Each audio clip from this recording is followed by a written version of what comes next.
By the time I met my husband, I was 20 with 2 boys, 2 different baby daddies, and just very broken. Nikki Thompson had been through a string of dysfunctional relationships when she met Tony.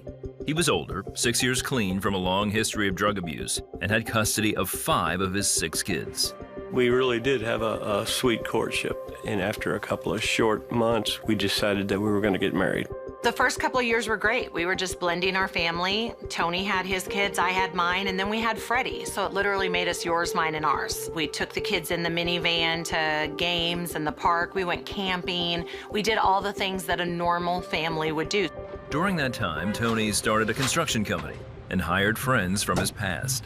We thought that we were going to be able to influence them by our family-friendly lifestyle, right? Like we were going to be able to show them our happy marriage and that we didn't allow smoking on our property and we didn't drink and we didn't do drugs and that we were going to influence them, but it was just the opposite. You know, that bad company does really corrupt good morals.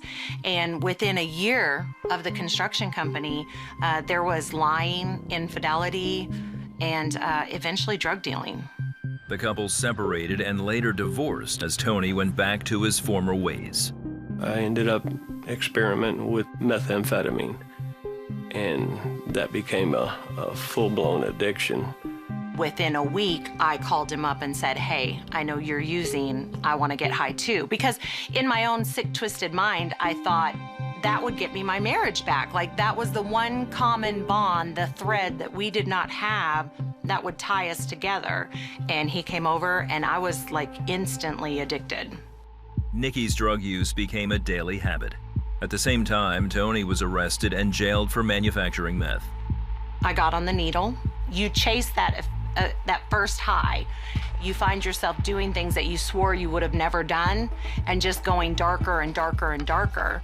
I had already been watching porn for a while, and a girl had made a pass at me, and I found myself starting to sleep with women. I became suicidal while I was in jail. I was going through withdrawals the first several weeks there and blaming myself. After a couple of weeks in the county jail, I was reading the Bible and I was able to watch the TV preachers on the TV. I was hearing stuff that I've never heard, or I don't recall hearing in church. You know, as a young man or a child, I began to get really interested in it. There was something about this Jesus, that he had loved me and that he'd forgiven me all the things that I'd ever done. I mean, I needed to hear that. I needed some acceptance. I was at such a low point that that was my lifeline. So I began to write Nikki letters and share with her what I was learning. Frankly, I just thought it was jailhouse religion. Like, I was basically like, you had your shot and you blew it. Like, your whole family is scattered because of the choices you made. And I didn't want to hear about his Jesus. I was actually learning about a new life. And suddenly I began to desire what this new life was offering. And that's the direction that I started going. When he started writing letters, further into it, he would start signing them, love, always and forever, your husband, Anthony. And I was like, he's an idiot. Like, we're not even married. After serving 18 months, Tony was released from jail. With his new faith in Jesus, he longed to restart his life with Nikki and went to see her. I was bombarded with thoughts like, look at how he's looking at you. Like, he's here to judge you. He can probably see the blown out vein. Like, he is not going to stand by while you use drugs and just sleep around with whoever. He will take Freddie from you. And so before I could slam the door, our son Freddie came running in because he heard Tony's voice. You know, he was 18 months old whenever I went to prison. He'd only seen me a couple of times while I was in prison. And 3.5 years later, all he had to do was hear my voice, and he knew who I was. That tugged at my heart. And he picks Freddie up and he puts him on his lap, and he starts saying things like, Freddie, Mommy and Daddy love you. And Mommy and Daddy really want to hear what you have to say. But first, Mommy and Daddy have to talk. So we need you to be the obedient boy that you are. Go in the other room, and when we're done, we'll come hear what you have to say. And I had never witnessed that. Like, that was the kindness and goodness of God on display for me to see.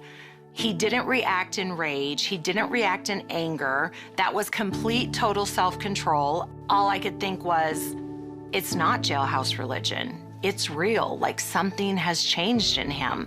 And if he has that kind of peace, I want that too. After a few months, the couple remarried. And eventually, Nikki also became a follower of Jesus.